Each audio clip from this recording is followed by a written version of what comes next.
Samsung talks a lot on how they improve the cameras in its new phones, but not everyone's always looking to upgrade their phones yearly.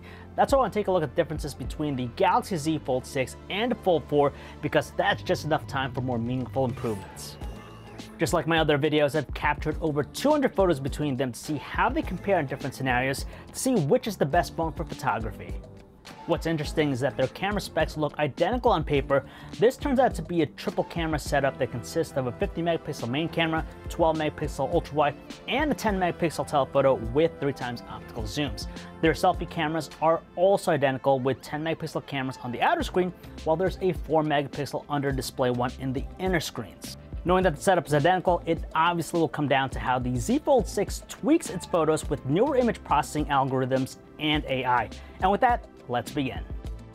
These shots close to the New York Public Library look almost identical at first glance, but the Z Fold 6 is pulling in better contrast with the Chrysler building in the far background and in the brickwork of the nearby building on the left. As a result, it adds more clarity to the shot that makes those fine details pop out a little bit more. But if you don't pixel peep, you could argue that the Z Fold 4 delivers just as good results. This one's tricky because it was a really cloudy day, so everything around Bryant Park was exposed to even lighting. However, I ended up pointing at the American Radiator building because of its darker facade. It's pretty apparent that the dynamic range performance is better with the Z Fold 6. Not only does the building get treated to a pleasant glow, but the Z Fold 6 also brightens up the shadowed areas of the surrounding trees at Bryant Park. Although the Fold 4 still puts up an excellent shot. While neither has a dedicated macro mode to get me ultra close to subjects, I still end up taking these close-ups of this hibiscus flower.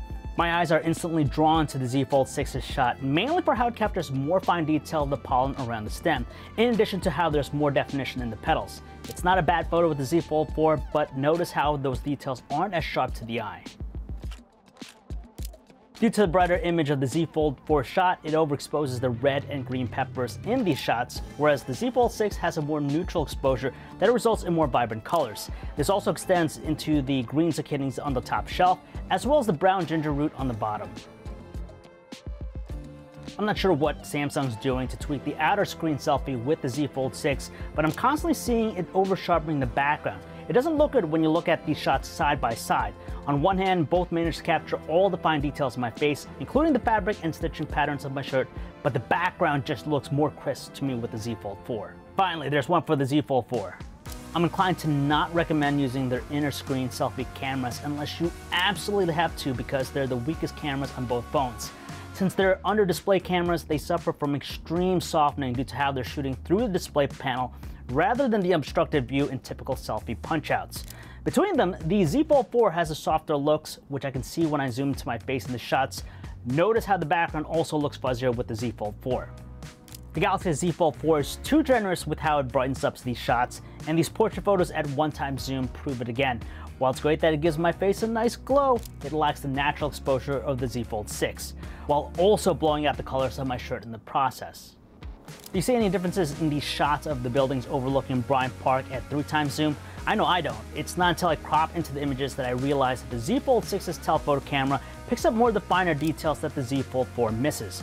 For example, I can make out more of the brickwork in the building with the water tower on top of it, whereas they're fuzzier, more indistinct with the Z Fold 4. Meanwhile, the water tower itself in the middle of the photo has a little bit more definition in it with the Z Fold 6. Both mobiles do a pretty good job at capturing panoramic photos, especially when there's the option to switch between the main camera and the ultra-wide.